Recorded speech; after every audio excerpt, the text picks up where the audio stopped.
Spore, the greatest evolution simulator ever made. The only game where you can go from a helpless cell to a world-ending, nuclear-powered, war crime-committing, godless abomination in only a few hours. The goal of Spore? To become the apex species in the universe. There are many ways to reach this goal. A peaceful herbivorous species, an opportunist omnivorous species, and most importantly, a bloodthirsty demon from hell that God forgot to destroy. Today, we will be manipulating evolution in our favor, so that we can become the most dangerous nuclear-powered abomination on the planet. We begin by creating a name for our species. God's mistake. We descend from the heavens, hidden inside an asteroid onto an unknown planet. The local residents are blissfully unaware that this is their extinction event. Emerging from a rocky egg, we immediately start consuming the flesh of the innocent. Meat is the only thing that brings us comfort in this life, and it becomes a driving factor for all of our decisions. Is that concerning? Yes. Are we stopping? Absolutely not. Soon after, our cell hears the call of a mate.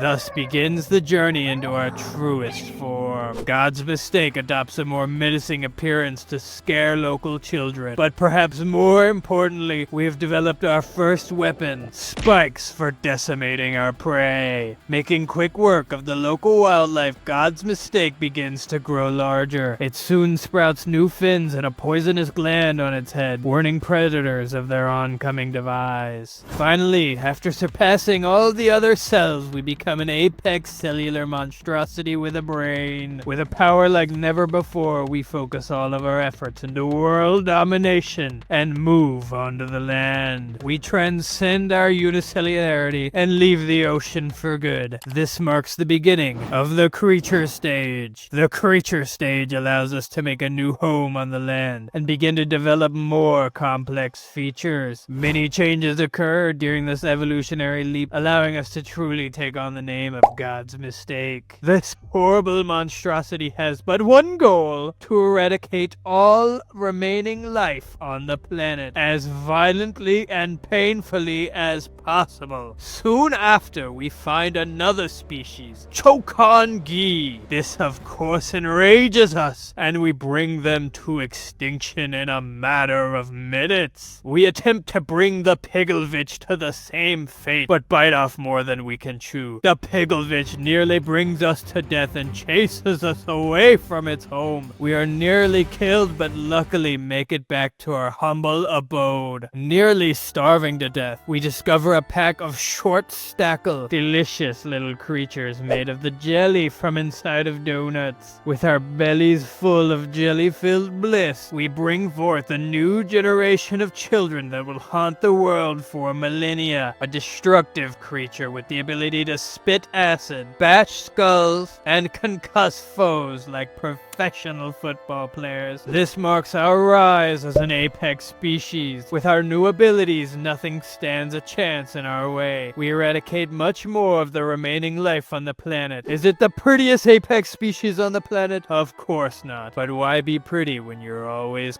covered in blood? We soon discover our newest and most powerful weapon, a tool that will make us unstoppable for millennia to come. Gang violence! Equipping our pack with as many violent delinquents as we can find on the streets, we begin ripping anything with a pulse apart like piranhas. We even found some monkeys that we promptly removed from their comfy forested home and into brand new coffins. The remaining species on the planet were weird freaks. There were pink elephants, disgusting scoliosis-ridden alligators, and literal aliens. Finally, after consuming the flesh of some rabbits with the worst case of hemorrhoids I've ever seen, our brains grow larger and our capability for destruction grows. This enters the tribal stage. The tribal stage, home to hunting, gathering, and raiding. In this stage, we can start to develop develop culture and weapons to eliminate our enemies. Or in our case, we can forget the culture and just kill everything we see. In order to represent this new change, we adopted fashion in the form of cool hats. We quickly discovered other tribes in the area and found them guilty for the crime of breathing our air. Their punishment? Violent mutilation, of course. After a brief assault on them, we quickly found we lacked the resources to deal with this filth. But we eventually learned how to create stone axes. This was a game changer. Axes gave us an overwhelming advantage against the other tribes, allowing us to more efficiently chop them into small pieces. After being attacked by the poor idiots, we eliminated their scavengers and took advantage of their dwindling numbers. We successfully raided their village by killing their men, women, and children, then burning down their most sacred buildings. This gave us a hunger for blood. We began to locate and exterminate the remaining tribes. For each tribe we eliminated, we honored our victory by building a totem pole. We quickly ran out of tribes to kill. Our power was so great that even the aliens had to come and witness what we had going on. We chopped, pillaged, and destroyed our way to the top, a mindset that proved to be very valuable. With blood on our hands and victory in our hearts, we moved on to the next age. The Civilization Age, the birthplace of capitalism, war crimes, and most importantly, nuclear warheads. The era begun by erecting a monstrous town hall to insult God himself for allowing us to make it this far. This attack on the big man himself was called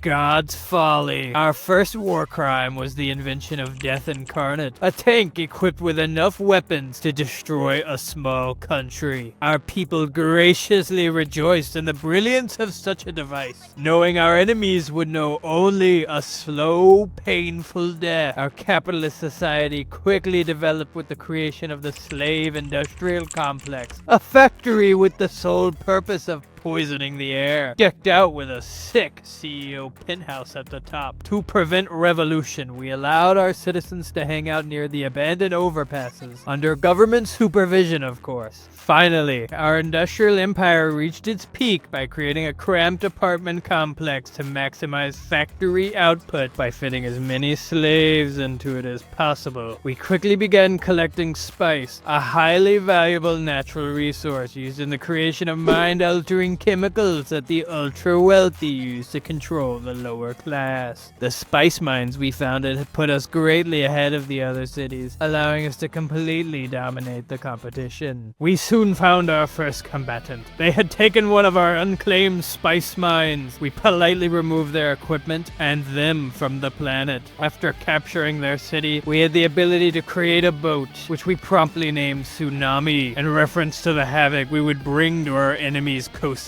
cities. Soon our scientists had invented a new weapon, the mighty bomb. This missile can cause devastation to buildings from across the globe. We promptly put it to use. After identifying the Yellow Nation, we quickly surrounded them and laid fire to them. Finally, we deployed the mighty bomb directly onto their capital, giving us the advantage to take their ruined city. After politely asking our fellow citizens to leave, we discovered how to create planes. We created the Chariot of Doom, a stealth airplane equipped with a death ray and a no survivors mentality. The Lavender Nation begged us for our forgiveness in hopes that we would spare them, but that only provoked us further. During our full-fledged assault on the world around us, our scientists were hard at work after the invention of the mighty bomb. Whisperings of a more powerful explosives were making their way around the military. A man named Robert J. Oppenheimer had just invented the atomic bomb. With this new technology in the proper hands,